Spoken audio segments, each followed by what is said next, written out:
The 2023 IndyCar season has come to a close. We have crowned our champion. We talked about it last week, Alex Palou, 2 and 3 years. Sorry for my boy Frankie. He wants to be a part of the show today. But Alex Palou is the champ. Scott Dixon wins again to close out the season. We got a full show for you today. Our usual segments. We'll hand out some milk, some dog, a little bit of yikes. We got the weekend podium, of course, and then a very special guest. A really, really interesting, entertaining conversation with Los Angeles Chargers running back Austin Ekeler.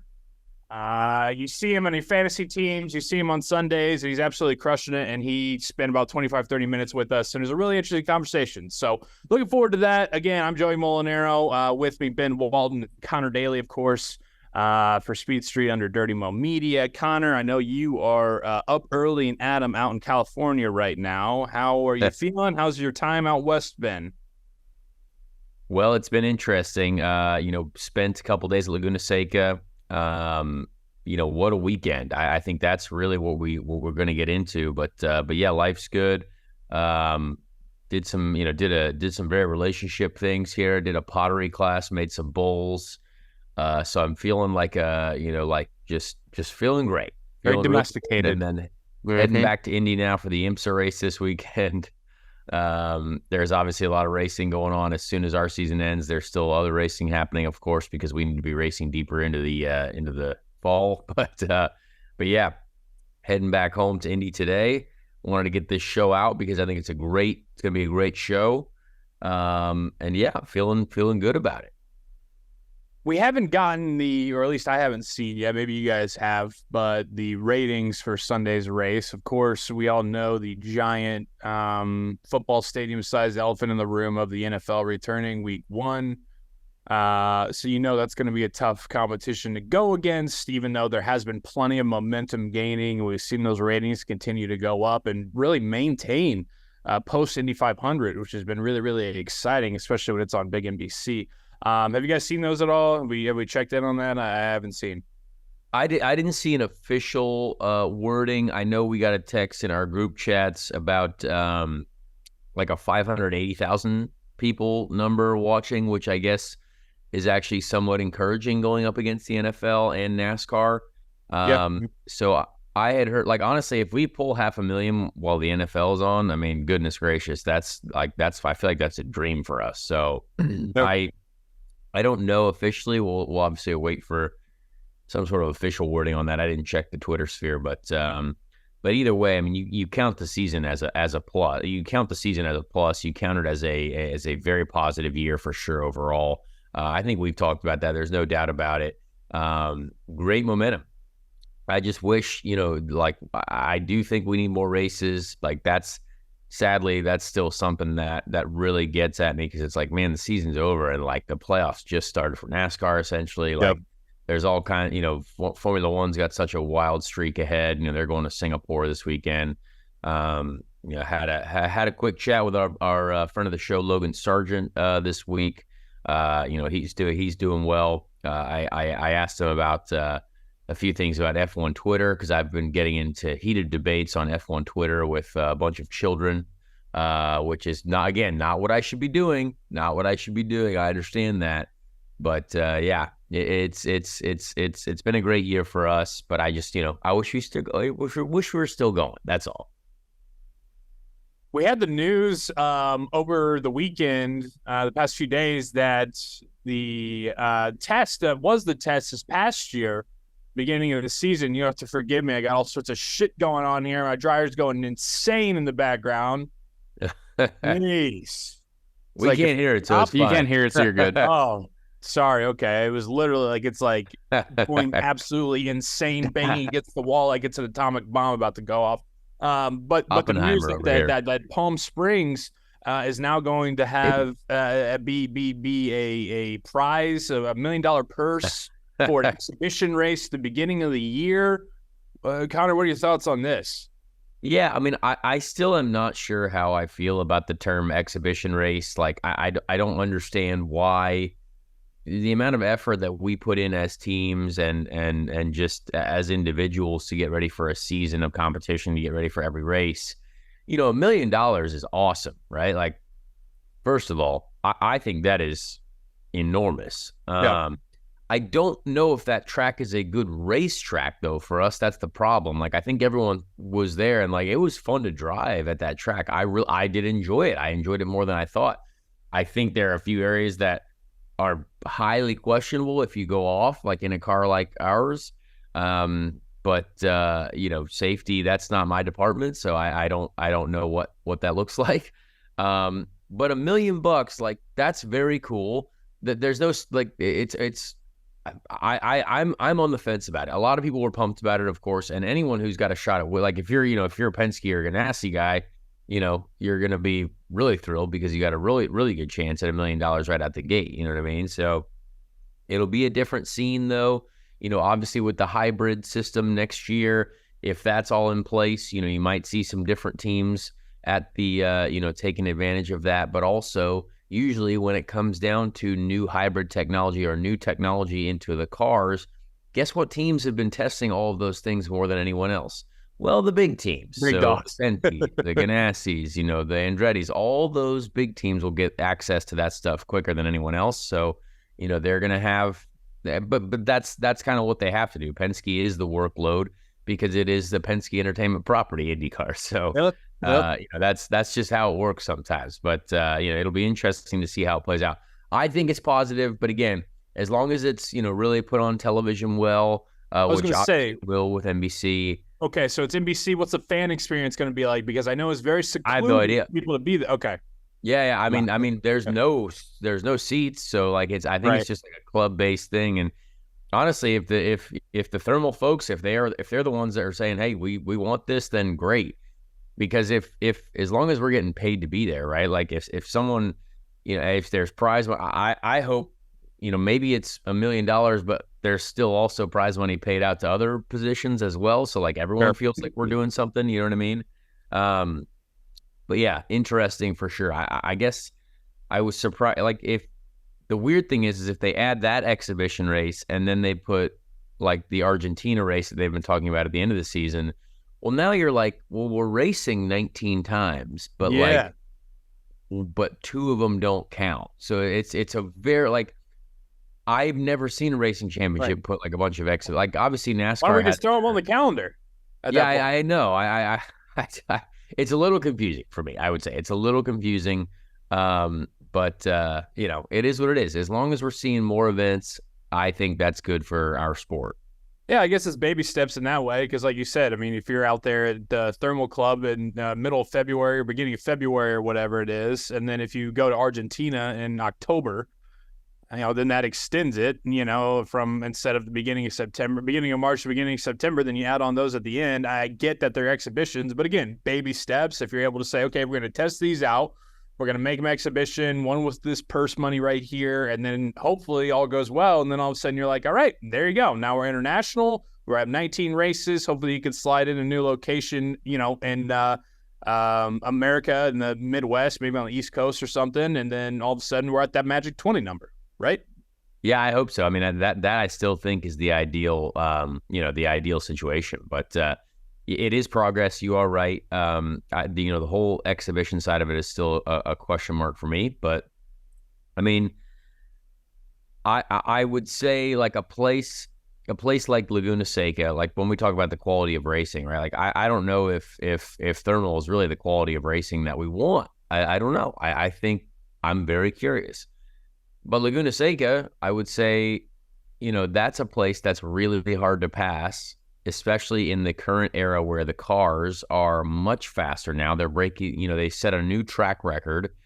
And, to get into that race, people looked extremely desperate. And so, like, I don't want that to happen in a place like, Thermal, where it is going to be desperate for $1 million. I mean, that's a lot of money. We don't get paid as much as these, NASCAR or F1 guys. Even though there are a few other drivers pushing the salary limits up, which is great. but I to get into Laguna Seca, I mean, that was I was going to say, I think the only bigger shit show that I saw on TV over the weekend from Laguna Seca was my Steelers playing football on Sunday. And that so was I'm tough. glad that we don't have to get into that. We can talk about the other shit show that was Laguna Seca, of course, won by Scott Dixon. You had Felix Rosenqvist going out in style on the pole. What is it, his third of the year? Yeah, he's been on pole a lot this year. He's done a great job. Third of the year, his final race in the Arrow McLaren papaya and orange colors. But then, yeah, man, like you said, I mean, just absolute chaos Sunday afternoon there out in California. Yeah, I mean, I was there. I had a nice couple meetings myself for the future. Had a few different things going on that I thought was really positive. For my outlook on everything, which I think is good. And we'll obviously get into that as we go here in these off-season episodes. But I was very happy with how the weekend went. Qualifying was very interesting. Several people just struggling, people going off the track. I would say I saw more people go off in practice and qualifying than I think I've ever seen in IndyCar sessions.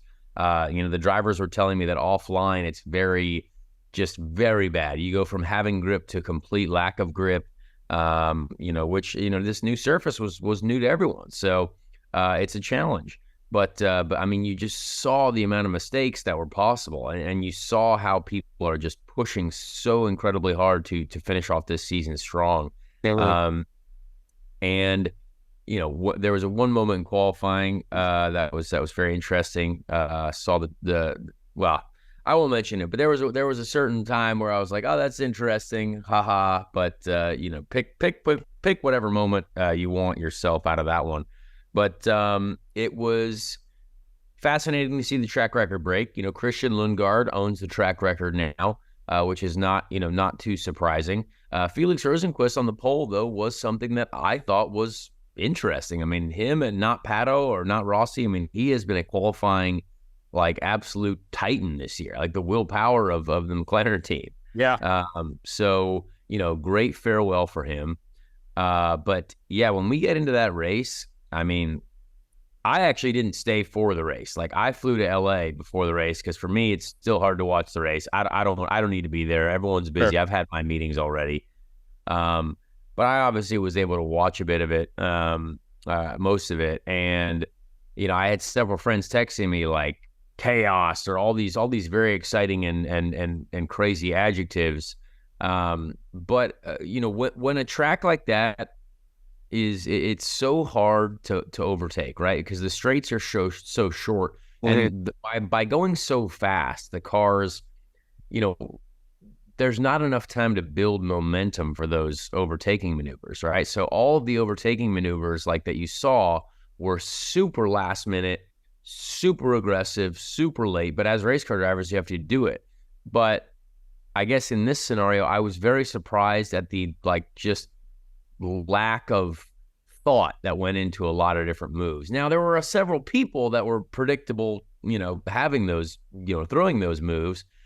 But, the start was one of those things that it wasn't necessarily anyone's, massive stupidity. Like, if you look at that, it's just a ton of cars packed into a small space. And if you have one that hits another, not a lot of other people can go other places. And it was just the worst case scenario. So that was a real shame to see. But, I mean, other than that, I mean, you could get into every different incident and you look at that was just, a lot of it was silly. There was a lot of penalties being handed out as well, which I guess we have called for. Like if there is an aggressive... Are they listening to Speed Street? Because they are listening to the show, yeah, maybe. I do agree with penalizing people for doing dumb stuff. Like, that is completely like what stewards are for. Like, because you're supposed to limit that stupidity, right? Like, we are fully capable of wrecking each other every corner if we wanted to, right? But we also want to be able to continue the race, and we're very selfish, so we want to be able to get a good result for ourselves, even though we might have knocked someone off the track. So to see the stewards, doing that, I do commend them for that. I would say there are some things still that, like, you have to be consistent about. Like, if you're going to penalize everyone at the last race, you better be making sure to penalize them at the first race next year too. You know what I mean? Scott Dixon was still very much up in arms about the stewards. Like, man, his comments are just like wild. And it's But so funny because he's winning races and he's still just so pissed, you know? oh my gosh, I know it's incredible. But like, and it's just how it goes. Like, I think you saw.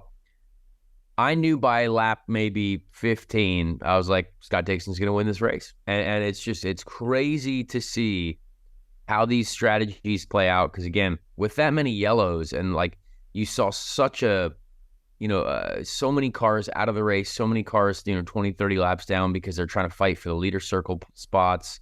The restarts were just a complete shamble.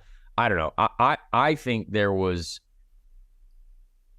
more just more lack of thought than I expected, I would say. But I guess that's just the era that we're in now. I do hope we clean it up because I do believe we put on a better show than that. Well, what percentage would you hand out to that being the cause of it's the last race, people are trying to make hay where they can, when they can, and also the precedent that has been set by the stewards throughout the season? Like, what percentage lies where with those two things of why people were making those kind of decisions, you think? Well, that's a great question. I mean, I think it could be anywhere from 50-50 to I don't know, something similar because it's both, right? Like if people get away with things, you're going to keep doing it, right? Like that's just kind of human nature. And I think to see penalties handed out, that's good. But again, if you don't know what you're really going to get one for, then you're just going to keep doing whatever you're going to try to do. But yeah, there was when you think about it, there's cars fighting for a championship within a championship, the top 22 in the leader circle, right? So you had, both Junko's cars having a very, very good race for a while. You had, Devlin DeFrancesco was up front at one point, and he's one of those guys that was fighting for the top 22. But again, he threw his car into David Malukas at one point that was just like, what are we doing here? You know what I mean? Like, goodness gracious, that was its own yikes moment in itself. But yeah, there was a lot there that I think is about a 50-50. Like, yes, it's the last race of the season, Joey, but it's also, everyone was pretty comfortable getting away with stuff, but maybe now a precedent was set. Like, all right, we see what's been going on here. We need to make some changes. Yeah, it's interesting going into the offseason with that being the last taste in your mouth, because then, like you said, you go into 2024 and you feel kind of like there's just a bunch of unknowns in a way. You don't know what you're going to get when you're out there. You don't know what you're going to get as a viewer. You don't know what you're going to get as a driver. And you're going into, I guess, now the Thermal Club, even though it's going to be an exhibition, kind of just feel like, all right, we'll try this. This is what was flying. This is what I'm under the impression of, and it could be different this year. Totally. Yeah. It's. I mean, I'm very curious to see how it plays out, but overall, we'll get into handing out some milk and seeing who's got that dog in them here because we got to get into that race. But overall, I would say, not surprised by the results. Very typical IndyCar podium, you know what I mean? You got Scott McLaughlin there who really put it on there. Alex Palou finishing the season with another trophy. I think it was a difficult display of IndyCar motor racing because I think there was more overtaking than I expected at a track like that, which was going to be difficult to pass. But just the way it was all done was definitely that was tough to see. But it created chaos, right? Like a race like that gives someone like Callum Ilott the great opportunity to finish in the top 5, right? You had Augustine Canapino running in the top 5, towards the end. You had guys all over the map. Ryan Ray finished in the top 10 for the first time in the season. You know what I mean? Like there's, Stingray Robb finished 12th. If that's happening in a race, it's been something chaotic has been happening. Just like Elio finished 13th and he was in like 4 crashes. So it was definitely one of those days. But let's get into handing out some milk and how do we feel about that? You ready for it? Let's do it, bro. Yeah, lead us off. All right, so I'm right out the gate. I'm going to go with a pretty easy choice for the milk. But for me, it's Callum Ilott. Callum Ilott gets the milk for me this weekend. I know it's probably an obvious choice. But despite him making a pretty scary mistake with like 3 or 4 laps to go, that was crazy. I don't know if everyone saw that, but like he had a huge off and still kept it under control, went from 4th to 5th. But a great day to, for him. It's been a tough season for those guys, and Callum Ilott has not forgot how to drive. He is a good, talented driver. And we'll talk a little bit about him there's a lot of hatred going towards him from some of the Argentinian fan base, which is just, I think, completely outlandish, but we'll talk about that a little bit. But Callum gets the milk for me for sure. Yeah, man, make it real easy. He gets the milk for me as well. Callum's a good dude, obviously a friend of the show. And yeah, I mean, just excited to see, like you mentioned, I even though it was a bit of a shit show, like we said, it's like it's a weird balance because when a race is like that, like you said, the chaos provides to see different results that we're not used to. And that is interesting and entertaining and fun, I think. And so a big old gallon of milk goes to the bloke, the mate Callum Ilott there, finishing 5th. Yeah. I'll go with the dog then. I'll go with the dog on this one. And hey, we've been throwing the hammer down on this guy all year long, and so I'm just gonna put it out there for him because hey, why not? It's the last race of the year. Old Stingray Bob, baby. 12th overall finish, man. Finishes the season. A lot of people are saying, hey, you got no business being out there. Yeah, it was crazy. Yeah, it probably wouldn't happen like that on a normal condition race. But how about it, dude? Getting the dog in there, not finishing at the back of the pack. Stingray Bobby. Stingray Bobby. You know what? He's in the money. Top 12 does pay. There you go. I believe that is a 40% of prize money split of maybe $400. Stingray Rob gets. Let's go, Bob. Big. That's a shame because that was also my dog. But I will pick another one because we've now had the same guys twice. Okay. But I would like to give my dog to Marcus Armstrong. Armstrong was all over the map during that race. I believe he was in like 2 different crashes as well. Still finishes 8th, rookie of the year. He really never gave up. Like that guy, I think, has a lot of resilience in this series. There's been, moments like Portland. He had a great finish going before they had that issue in the pits. So Marcus Armstrong gets it. I think, with only 14 cars on the lead lap, it's tough to, fully gauge who had a great run. But lots of people out of that race, lots of drama. But that was my dog. I'm going to go Marcus Armstrong. Love it. That's a good pick, man. And then coming off, like you said, he gets the new agreement, the full-time ride with Ganassi. Yes. So on top of that, going into 2024, good for him. Big deal. My yikes, unfortunately, this one is as easy as the milk that we gave out, and I think it's got to go for just Graham Rahal's day. We had a strong second half from the 15 team, especially after the Indy 500, and saw him up there in qualifying. We saw Graham getting on the podium itself at Indy, and not even be able to complete a lap on the last race of the season.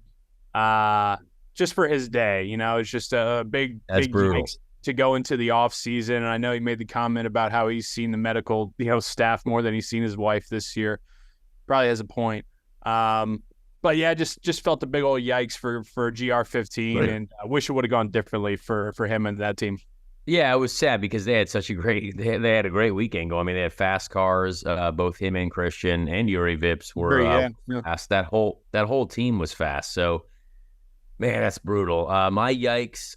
I literally put this in my phone. My yikes is everyone. Everyone is a yikes from me this weekend. Every single driver.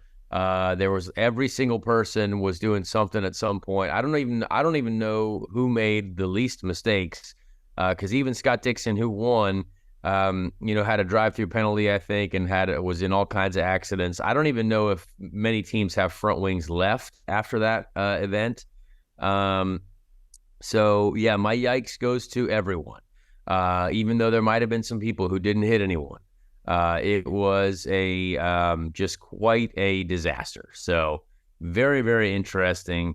Also, yikes to all the people that are, like threatening Callum's life. Like the poor guy had to make his Twitter account private. It's wild to see. Like, just That's the to jump second into time that this really year. quick. The passionate fan base we love, right? Like again, we had a great chat with Augustine Canapino. Like I like Augustine a lot. It's not like he's the one who's going out here and trying to, wring Callum's neck. It's just, this is motorsport, and like motorsport is close and difficult. And like I even saw, there was a former driver from Argentina who was saying that, Callum's move was not fair. It's like, man, if you look at that video that Callum put out, like it's just a racing thing. Like going into turn one, where Augustine's wing got broken, that's a big, wide passing area that you want to take advantage of. And Callum went down the outside, did not make any contact. And if you look at the onboard video, Augustine either got hit from the back or he just lost control of the car just slightly on the inside. And he's the one who actually ran into Callum's tire. So, that can happen. It's not either of their faults. This is just close racing. You know what I mean? Like it's very evident. And I don't have a dog in the fight here because like I like both guys. But if I look at that video, I'm like, I don't know why no one else saw that either Canapino got hit from behind or something, because Callum has just already been driven by, and there's a full lane that he has left his teammate. So for me, that's clear. That's completely clear. I mean, even I had an interaction with a teammate, in 2019 at Laguna Seca when I was driving for Andretti. I was racing against Marco, and I threw a move on him into turn one, and honestly, like it was something where it was too late. I thought he was going to give me, or like he was going to let me by, but that wasn't happening. And so, I had to spin the car because I didn't want to take out my teammates. So that, like, Augustine did not have to do that because there was plenty of room there. So that's just a racing incident. And if those people can't understand that, that's just sad. Like I've even been getting so much awful stuff on the internet lately that like, it is annoying. Like people do read it. Poor Callum, like I wouldn't want to read that either. You know what I mean? So Yep. he's definitely getting more than I'm getting, but like that's just sad. So hopefully that can be sorted out, because you hate to see. I mean, obviously there's going to be a bunch of awful people saying awful things on the internet, no matter what, right? But that was an excessive amount, I would say, for a situation that was not egregious and not like it was just not something that should be that argumentative. Yeah, unfortunately, fandom of all sorts really blinds you, right? You see what you want to see, and you don't see what you don't want to see. So I think you gotta, like you just laid out, a perfect example of that from over the weekend between two teammates, which is even more unfortunate. But yeah, second time this year we've had to have IndyCar like go public with a statement about we don't want this from our fans, and this isn't how we don't support this and everything. Like, well, this is wild, man. Get it under control, guys. Yeah. It's just sad. It's just kind of the state of the world we're in. But That's true. Yeah, that's kind of our own podium.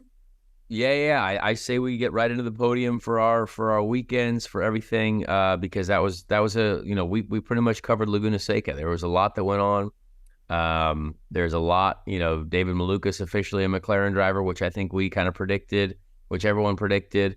And lots of chatter around the paddock. I think next week we'll get into more of a in-depth season breakdown. I think we've got some, Ben has been kind enough to look up, what we predicted at the beginning of the year, and we can talk about how it wound up at the end. And yeah, so we'll get into that more next week, since we have a guest this week and a great interview we want to get to. So yeah, let's get to the podium here. It could be like our award show. We call it like the Speedies or something. Yeah, exactly. Right into the season award show. There we go. Yeah, right, exactly. Third place. Third up. So for me, P3 on the podium for me is NFL unpredictability. I completely predicted the week one of the NFL wrong. Yep. I think I saw lots of teams not play good football, and there are lots of teams that I don't know. You think you know so much. You watch all these pregame shows. You try to build your fantasy team. I got 3 fantasy teams where I think I'm going to be, an elite athlete, an elite team manager. And then you see the Cincinnati Bengals score 3 points against the Cleveland Browns. And, my lock of the millennium was the Pittsburgh Steelers plus 2.5 against the talk about Niners. I know it's a sad moment, but there was a lot of things that again, it makes you excited because you're like, well, now I can't wait for next week. The NFL script is written. They've done a great job locking us in, trying to see who's going to rebound in week 2. So that gets P3 for me. So true, man. Yeah, I literally went 0-5 in my parlay that I built out. Yeah. Not one. I was like 1-6 in the parlay. Terrible. Absolutely terrible. Third for me, third place goes to Arizona State University. I made my way out there for the deal that I'm doing this fall with college football on Fox and Dos Equis. I'd never been to Arizona. I'd never been to Arizona State. And the campus and everything surrounding certainly lived up to the hype. Absolutely beautiful, beautiful scenery, beautiful weather, great restaurants and bars, and a whole lot of fun. I just will say that it is, everybody wants to talk about the dry heat.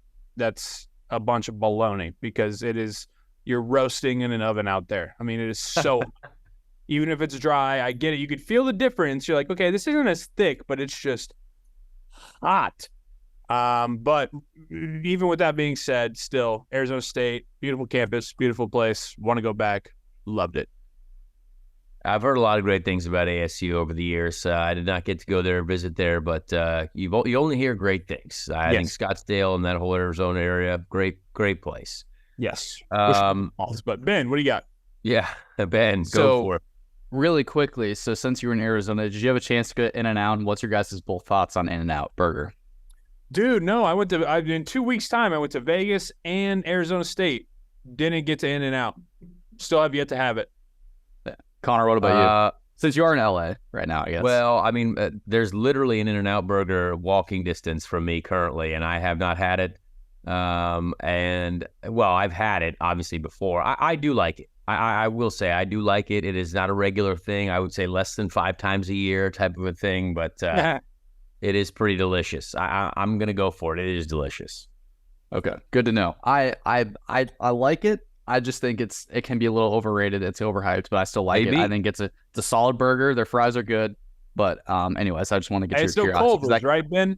No Culver. Yeah, I mean Culver's is still my number 1, so thank you. I appreciate that. But back to podium. My number 3 is the McLaren IndyCar social team.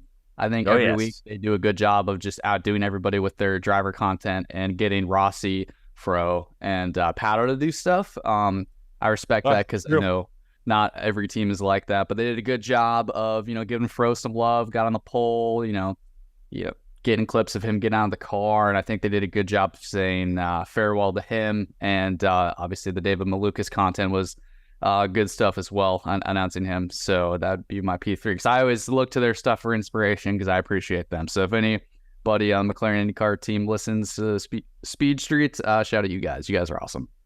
Highly doubt they do, but I completely agree. I completely agree with you. That's they do a great job. It's I mean that's a high level organization right there. They got a ton of people wearing orange jackets, so it's pretty impressive. Orange. So P2 for me, this is kind of funny. We there's a At WeatherTech Raceway, Laguna Seca, whatever it is, in the paddock now, there's like this little they basically set up this like coffee stand. Like there's like a little like 2 little trailers that end up being this like nice coffee shop with some umbrellas so you can be in the shade, little tables. They have like pastries and sandwiches there. It was very delicious and they were very kind people. And when you're unemployed, that's, you don't really have a place to hang out. And so there was one moment where at this little coffee shop, it was basically a table full of the lost IndyCar drivers. You had me, Jack Harvey, Zach Veach, and Gabby Chavez all having a nice little coffee right along the right at the table here. And I think there were a few folks that were coming coming up to us like, "Oh wow, like what are you guys doing?" We're like, well, we're certainly not driving right now, that's for sure. So it was a very, very fun spot. I'm not gonna lie, the coffee was fantastic. The muffins were great, and that's where the unemployed find themselves, hanging at the coffee shop, just discussing what's going on in life. So got to give credit to this coffee shop. I forget the name of it. I think it was like Good Boy something. I don't know what it was, but it was they were great people. So that was quite a funny scene, and I enjoyed hanging out there.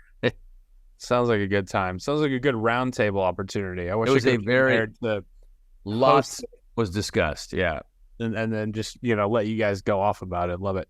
My second place for the past weekend is going to go to Dave Filoni. I know I touched on this already, I think after the first episode or two of Ahsoka, but my God, man, the last two, that would be part 4 and 5 of Ahsoka, have truly just made me feel the joy and electricity of being a kid, and just absolute magic, a magic of Star Wars for sure. Won't give away any spoilers, but they've just been so good, so phenomenal. He's written and directed them. Well, he didn't direct last week. He wrote and directed this last one, and he's written all of them.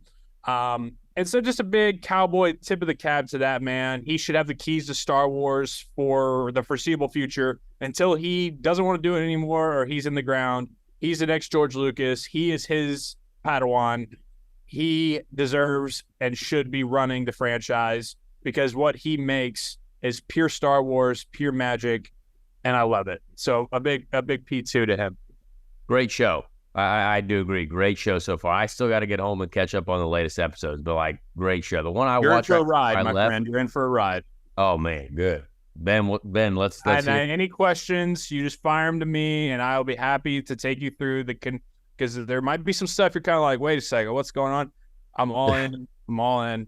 Anybody wants to tweet at me, message me, I'm down to talk Ahsoka. All right. Love it. I need to bum my new Disney Plus account.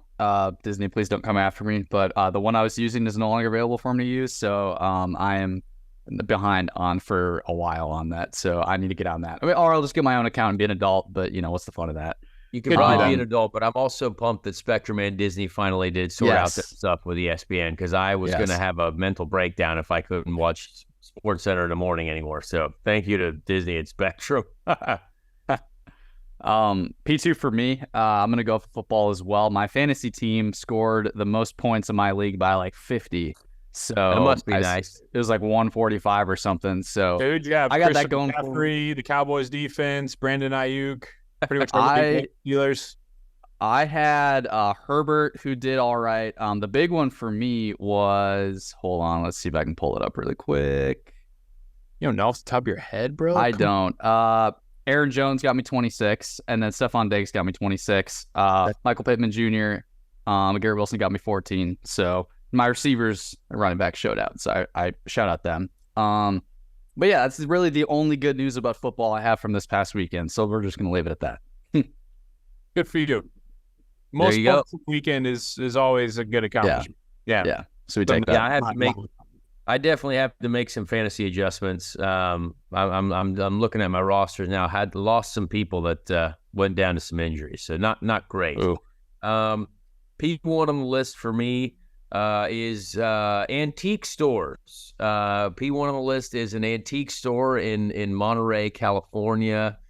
I am not a big antique store visitor, but this antique store in Monterey, like right downtown Monterey, might have had some of the coolest stuff like ever. Like Doug, I went with my stepdad Doug and my mom.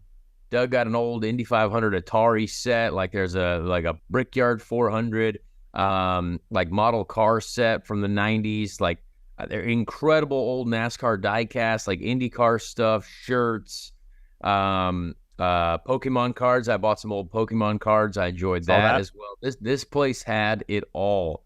Got a record, like a vinyl record for my girlfriend.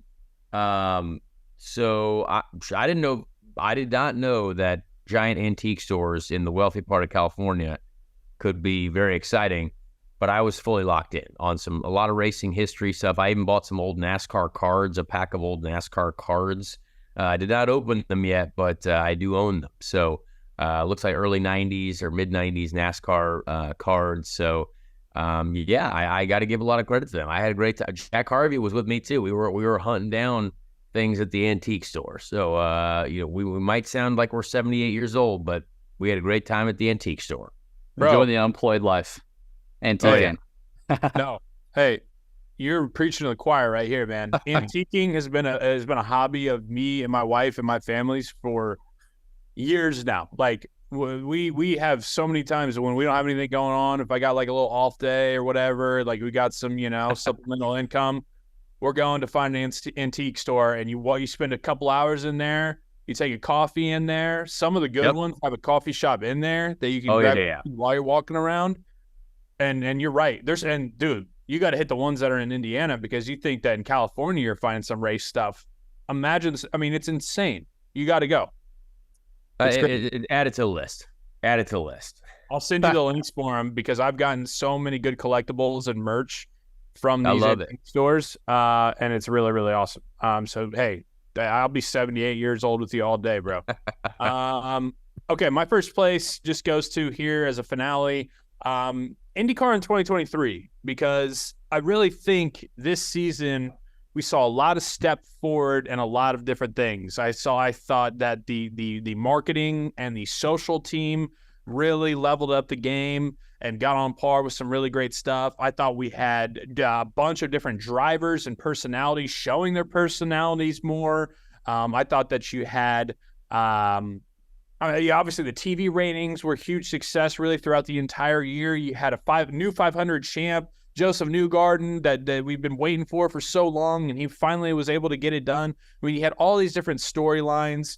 You had big news breaking and different players going different places. And I just really thought all in all, the 2023 season provided a lot of really good growth, a lot of really memorable moments. And I think that, in 3, 5, 8, 10 years, that when we really get IndyCar to where we've been talking about, because it's coming, I think you're going to look back at this time and then maybe really this season and be like, man, that was really when we started to see the greater good hopping on board with IndyCar and some strides really being taken. So I just think a big first place to the 2023 season as a whole.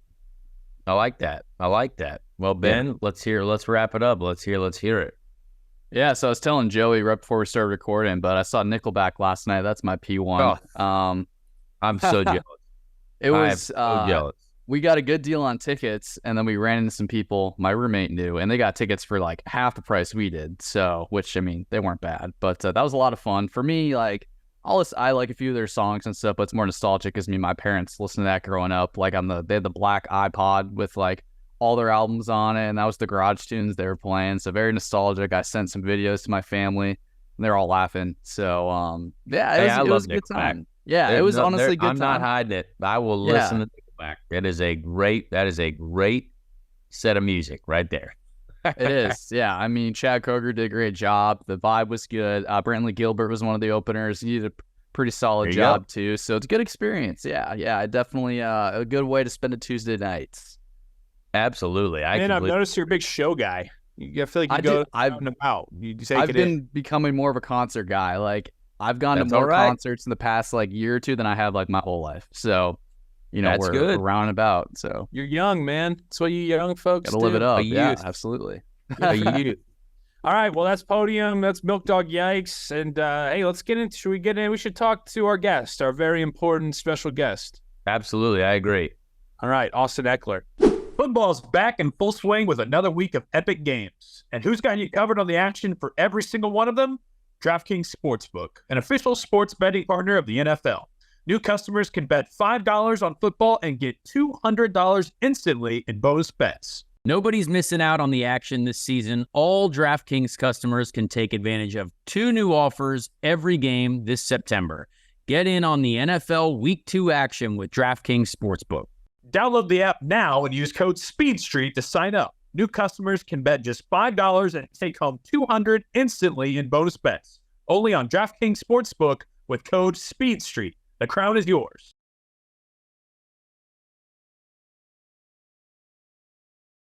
Well, ladies and gentlemen, this week we have a very talented guest, a very athletic guest, a guest who plays in the National Football League, and someone who is probably someone you wish you had on your fantasy team, Austin Ekeler for the Los Angeles Chargers. Thank you so much for being here. How you doing, my friend? I'm doing great, man. Over. How we feeling?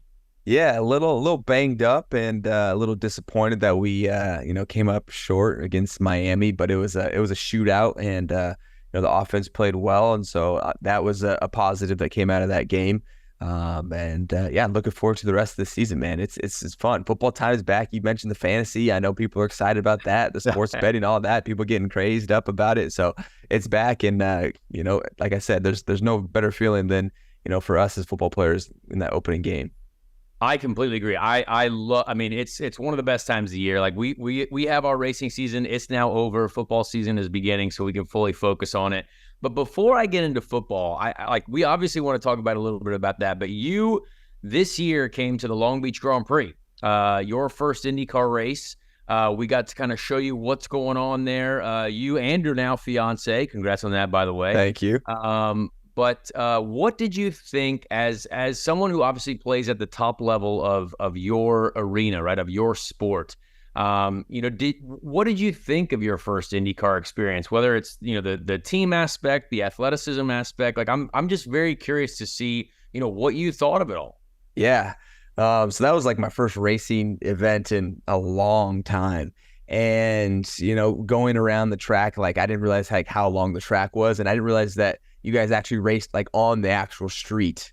Like I thought it was like usually like a in my head I'm thinking of like some like stadium type of thing that has a track in the middle of it. Nope, it's literally on the street. So that was something that was crazy. And then just the intensity, like it's an intense feeling, especially when you guys are racing by, and that you can feel the cars, the vibrations on your chest, the stands. And obviously the intense speeds as well. And so that's how I would describe it. It's really intense. Like, there's moments where, you don't see the cars because they're coming around, but you can hear coming around, and it's like, okay, is there any passes that made? They have the scoreboard going on with the little jumbotron, so you can kind of see when they're not around you, but then here they come again. And then that intense feeling like revisits you. And it was pretty special. It was pretty special. I appreciate you inviting us out to that, man. It's something I'll never forget. Absolutely. Now, the NFL, obviously, everybody talks about the speed of that game, and it's well documented how fast the NFL is and everybody in the NFL is. Was that racing experience about the only sport that you can imagine where you'd be like more blown away from the speed than you are every week in the game that you play? We're talking different types of speed here, like I'm talking about my body being able to run 20 miles an hour, and now we're talking about going like 180 out here, and flying by in these huge machines, which still blows my mind. I'm just like, man, how do these brakes just not just roast, going around the I was asking Connor, I was like, do you use like two, feet for the pedals? Like, yep, you use one for the gas and one for the brakes, either all gas or like all brake. And I was just like, this blows my mind. But the speed of it is definitely different, because you're like driving your car. Actually, I asked Connor one time, I forgot what you said, but I was like, maybe it was on a podcast we did back in the day. I was like, does it feel like you're driving really slow when you're like in your own car, just casually when you're going 50 and you're just like, dang, what the heck, it's a different type of speed for sure. Yeah. So I always am curious, you guys as a team, right? Your quarterback has to be playing his best game. The O-line has to be playing their best game. The defense has to be playing. For us as well, we have like the pit crew, right? Like when you saw the pit stops and you could see, hey, like that race, we had a long pit stop. We had an issue that like basically took us out of the race, right? There's things like that where I think it's fascinating to relate top level sports different, like in that arena. Do you kind of see that same thing? Like, hey, everyone's got to be playing at the highest level if you want to execute, the most successful day. Yeah, and that's kind of interesting, especially in your sport, right? With the Indy cars, it's like you're seen as like the person, like, oh, it's just Connor. But the pit stop crew, right? The jack wasn't working or whatever was happening, right? Yeah. Like through the whole race off, like that happens. And if you look at our game that we just played, our offense, we scored 34 points. And if you just look at that, like, oh, you scored 34 points, that's pretty good. But guess what? The defense let up 36. And so it's like, well, you lost the game. And so it takes a crew, it takes a team. Everyone has their own little piece of it. It comes down to preparation that you go through, even for you going through practice laps, right? Go in your simulator, right? You're going through all that stuff, in the weight room, making sure that you're physically able to actually go in there and perform. So the preparation starts so much further back than what the final product is shown. But when that final product day it's like, okay, this is a test of all of our teams and all of the functionality between everybody. Can we put it together for one final show? And that's what makes, our sport so intense. It's because everyone's trying to do that, and it's so competitive. And man, it's a sight to see. Have you been like most of the world the past few years and been on the F1 train, whether it be through Netflix and watching the early morning races? What are your thoughts on Formula One? Have you dove into that at all? I have not at all. The only reason I've even really heard about it is because I live in Las Vegas, and we are rebuilding our roads for Formula One out there. So there's like a 10-year contract that they're going to have like a race out there for the next 10 years or something like that. So that's the only reason I've really heard about it. Other than that, really, Connor's the only attachment that I've had to racing so far. Thank God. We'll take it. Connor's better anyway. We'll take that. I will be in Vegas for the F1 race, though, so I can't wait to see what they've done with the roads. So. Yeah. Don't go there now. It's terrible. Aside from football, I think like how we even met in the first place is how you branch outside of football, right? Like, we'll get into the X's and the O's and all that stuff, but like I think what you've done is so impressive when it comes to building your brand, building things outside of football. Because you let me in on this wild stat when we had dinner. Like the injury rate in the NFL is like 100%, something absurd. Yep. It's like it's not if 100%. You get injured, it's when. So like that is and that's crazy. Like we obviously hate seeing that, but like you, I think, have thought at a higher level. You love the esports side of things. You have this entire basically like team, a group of folks that work. I mean, you're a streamer. Like that's such a big element, I think, to being an athlete, being a brand, attracting more folks. You have a great foundation as well. I mean, there's so many cool things. What made you start thinking about that side of it? Like what got you into that arena of like, hey, I love, like, my day job's football. Like, obviously, like, we're going to go out there and be the best player on the field, but there's another element to it as well. Yeah. When it comes to kind of summarizing like my efforts and why I do the things that I do, really, I think you can summarize it by looking at communities and me trying to bring communities together to some aspect. For even the way we met in the streaming space, it was like, let me try to bring some athletes together so we can leverage each other's platforms and try to grow together. And, for the foundation, it's let me implement resources into the community so that people can go and use these things. Even I'm starting an app, it's called Experience. It's a way for fans to engage with influential people. So really, I've been really hyper focused on how to extract the most value out of community. And those are where all of my efforts have now gone into. And so all the different things that I'm building are focused around that. Even the stream, right? The stream's a perfect example. Like, let's bring a community together. Now I'm building a Discord server so we can play games. I'll have a subscription in there. So I also have this business mind as well. So like, how do you sustain this stuff? We have to have some type of value that you're earning money off of so that you can continue to grow and put resources back in and create this cycle. And for me, that's really what I think my fulfillment lies within just my life is let me continue to try to bring people together. So that's why I do all these. That's why even my team helps facilitate teams that help me with my ventures. And so there's a lot that goes into it, but it started really small. It honestly really started with Gridiron Gaming Group, our little streaming company. And then it started to blossom out from there.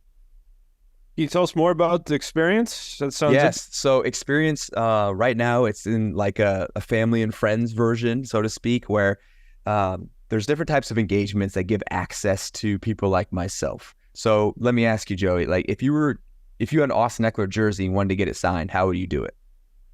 Probably DM me on Instagram and hope Yeah, for exactly.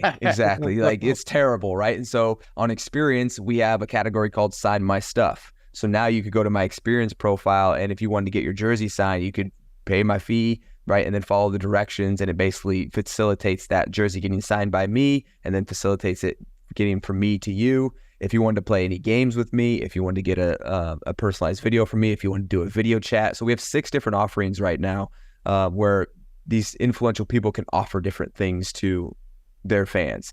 And Sign My Stuff has been like one of my favorite because it's just an outdated industry in my opinion. So things like that. And now we're in a situation where we're actually looking to start white labeling it. So if, let's say, Indy Racing wants to have a place where they can help their people monetize their brand names, monetize your name, where it's like, hey, Connor Daly just won this race. Hey, boom, we're putting 100 signed posters up for him for $50 per poster. Boom, he just made, $1,000 or whatever it came out to be, things like that, little things like that, sort of white labeling it for different colleges, different groups, where now you can host all of your influential people, your team. So colleges, football, basketball, baseball, all of them on there, right? Indy could be all the IndyCar racers. So we'll probably be reaching out to Indy actually and seeing if they want to put all the racers on there and provide more opportunities for fan engagement, which also helps Indy out as well. And it's an opportunity for, all the Indy car drivers to make some more money on top of it and increase their fan base and share them across the board. So that's Experience. It's like the complete better version of Cameo then.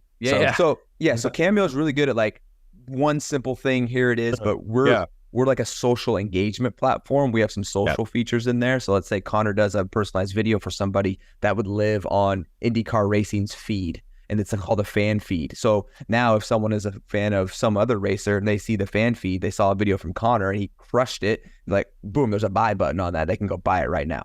So that's what we're in the midst of right now. So I've been working on that project for like 2 years. I have a whole dev team, and just continue to expand the team. That's awesome.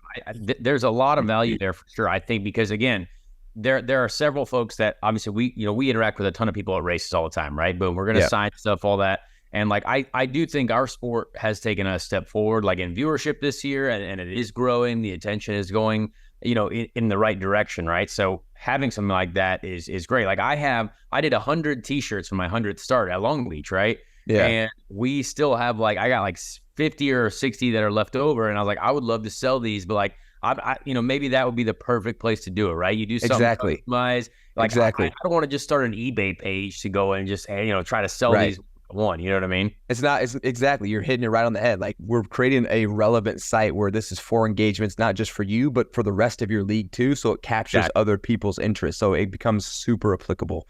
And I'm thinking like in my realm, like college football players can now get paid, right? And so let's say someone in college has a big game, and college players, well, they used to be broke, now they're making some money a little bit. Yes. But it's like you have a big game, boom, we can instantly get out player cards for you, T-shirts, something for you that we can capitalize on this fan engagement space. And now it's not brand deals that you're getting, right? What do brand deals do? They use the attention that's on you to push a different product. Like, hey, we're going to be selling these Austin Ekeler bobbleheads. Yay, go buy a bobblehead, right? And that's great because that puts it on me because it's Austin Ekeler. But it's like, hey, if I have a deal with Amazon, it's like, okay, hey, everyone go buy stuff off of Amazon and use my link. It's like that doesn't direct stuff back to me. But if I can get 50 bobbleheads for a guy who just went off, and it's like now they have this sitting on their desk. Now they see that all the time. It's Austin Ekeler, and they're reminded of Austin Ekeler at that moment that they felt that emotion, and it's attached to this thing. Or to that one time they got a video chat with me, or if they got a poster, or if they, are on my subscription now, they're seeing like, my warm-up routine, or like, my Q&A. And so there's all of these different aspects of using your own personal brand, but a lot of them push away from your personal brand instead of bringing to your personal brand. And so that's what I'm trying to combat with Experience. Yeah, because people want things too, like right out the gate. Like if you see something, you're like, boom, I need that right now. You know what I mean? Emotions. You got to capture the motions. Yes. All right, well, it's hot. Yep. Yeah. So go ahead, Connor. Speaking a little bit about football, yesterday I would say you guys had the most exciting game of the weekend. I think there was a lot of, I'm not going to lie, a lot of games that twisted my mind up, and I didn't see a lot of activity. I was watching Red Zone at one point, and they were like, well, this is the least amount of touchdowns scored in like the first half of all these in a long time. It was very interesting, and obviously it's the beginning of the season. My girlfriend's roommate was actually at the game yesterday here today, so obviously, yes, very close game. I think you guys got to be obviously proud of what was going on, but the Dolphins look really good too. So what did you think of week one? I mean, we obviously still have Monday Night Football going on, but like week one, I don't know if you got to watch many of the games yet, but what's going on right now? There was a lot. Yeah. I feel like, at the beginning of the season, offenses are still trying to get into a rhythm, and I would be interested actually to see like the statistics on the scoring at the first 4 games compared to the last 4 games. I would say the last 4 probably a lot more scoring because offenses have gotten into a rhythm. Now we know what to expect from the defense, right? Where there's new coordinators going all over the place. And so we're trying to figure out their tendencies. Some stuff's a little bit, out in the blue where we don't know yet. So we'll see. Give it time. There's always exciting football like our game we had going on. And I think football gets more exciting when the playoff picture starts to kind of come into effect as well. So right now it's kind of just like we're just playing games. It doesn't really feel like it's for anything yet. And so that's what's great about the NFL season. It's a little bit shorter, so the games matter a lot more. So that makes the games earlier in the season start to matter a lot more, earlier on, because like, what's the playoff picture looking like? And people are getting hyped, like playoffs, baby, Super Bowl, right? And so you can play on emotions. And so game one is really kind of like, see our team. Hopefully my team looks good. If they didn't, then, I'm kind of upset and waiting for next week. But really it's like nothing really matters yet. It's like it matters, but not really, because there's a lot that can change. Like the Giants just got beat by 40 last night, in Sunday Night Football, and it's like, yeah, that sucks for them, but do I expect them to be the worst team in the league now? No, they'll bounce back. They have the players to get it done. And so it's like everyone's feeling each other out. It's the first opening week. Hopefully you start out on a hot note, but guess what? It comes down to really how that mid-season and how you finish the season does. So I'm excited about it, like I said at the very beginning of this. And, I got a few fantasy teams myself, so I keep up with the different rosters and stuff. And watch all the highlights after our game. And football's back. And I mean, it's still exciting. Even though some of the games aren't as good. There was a lot of coverage and news following the running back situation throughout the league over the summer. The Zoom call that I believe you were one of the main orchestrators of to get your fellow running back on the call. And then the day after Saquon, signs a contract to get paid. How do you think that went? The Zoom call itself, do you feel like you're seeing some changes being made to that payment of the running back position, or do you still feel like you got a long way to go? What's your status with the running backs and the contract situation right now? Yeah. So I think it was definitely effective what we did.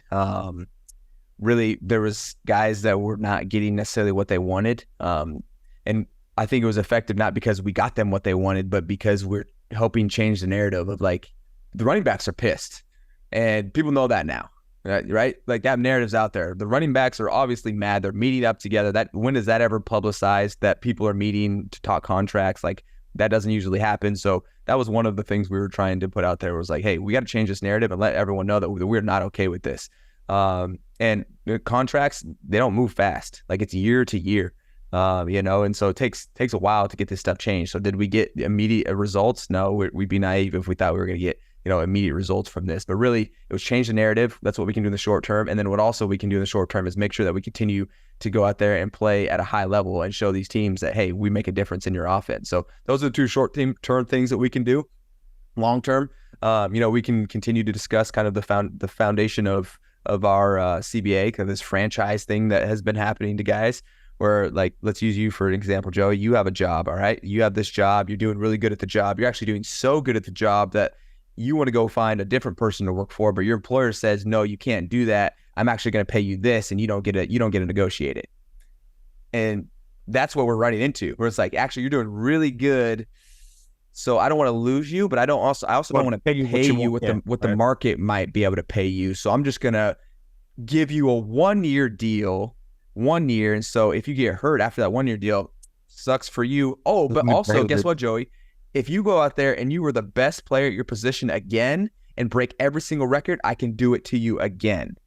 So yeah, you can see why we're pissed off.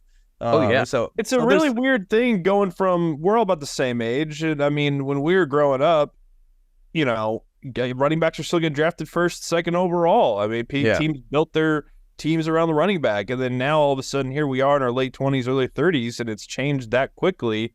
Yeah. Do you think it could swing back at all? I mean, or is this just a totally new world? It depends on the players. Depends on the players. How much of an impact does a player make?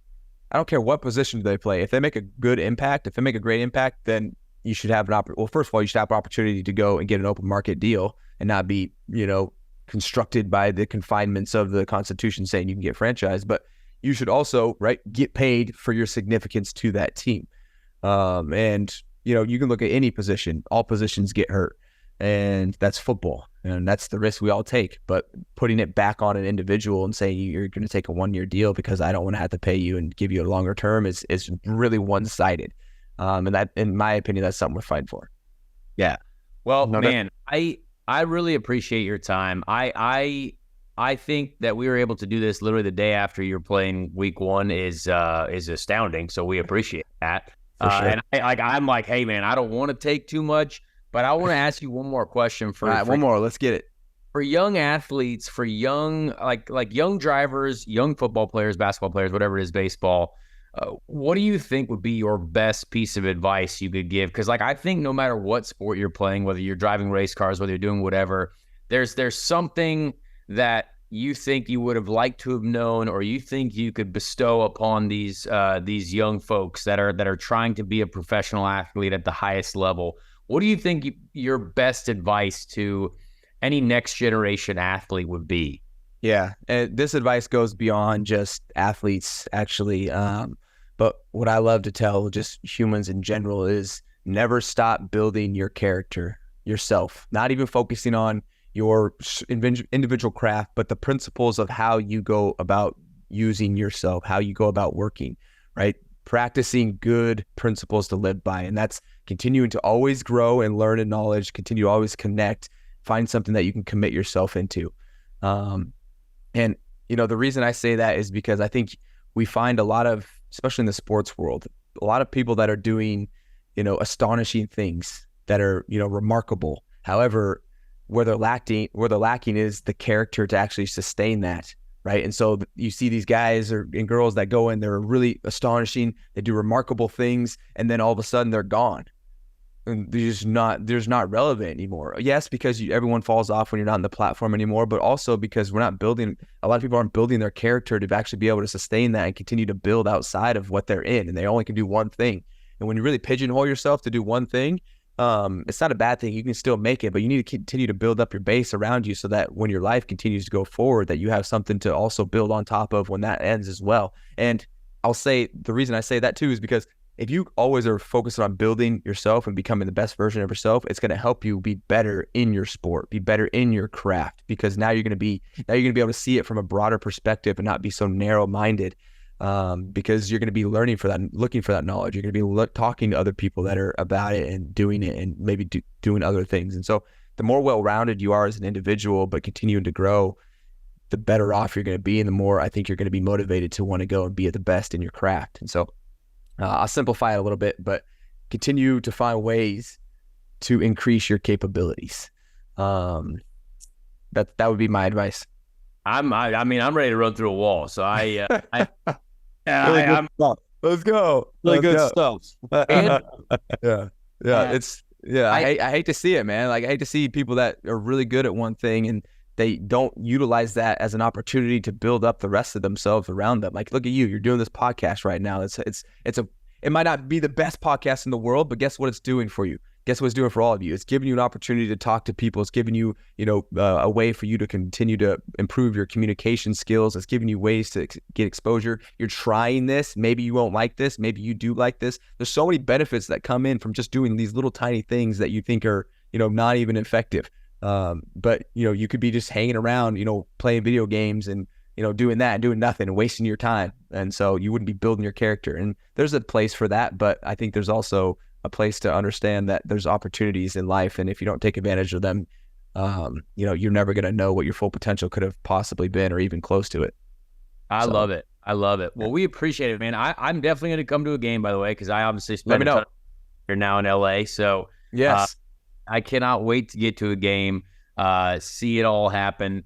And honestly, man, good luck with everything. I know, you guys have a great year. It's going to be exciting to watch. And yeah, I want to have you at the Indy 500 next year. That's the next race. Let's go, man.